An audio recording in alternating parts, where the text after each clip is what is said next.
In this video, we will learn how to access a game object children and the children of its children and their own children and so on without knowing if the game object has a children to begin with or whether they have grandchildren. So we'll do that in C Sharp. So currently I have a traverse all children C Sharp file here.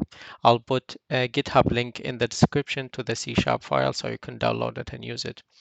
And here I have a game object called parent1, and it has children of its own, and each of its children has other children, and so on and so forth. So I created an empty game object called TraverseAllChildren and attached the file, the script file to it.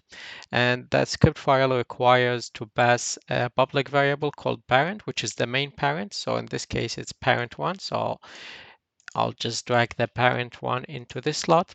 And if we open the C# script, it just has this is the public variable, the parent, and here we call traverse children and method here, and we pass to it the transform, the parent transform, and what it does, it's loop through all the children. And here you could do something with each child, whether, for example, here we debug log the child name, but you could call another method or whatever you want here.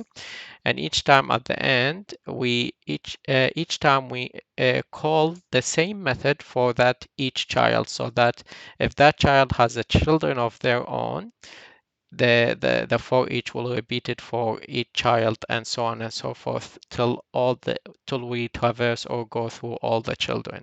So if I save the file and go back to Unity and click play, and you will notice in the console all the parents, all the children and the children of their children names have been printed. So we have parent2, cube, sphere, parent3, capsules, and all the way to the cylinder. Thank you. Please like, subscribe, and click the notifications button to help me make more videos like this.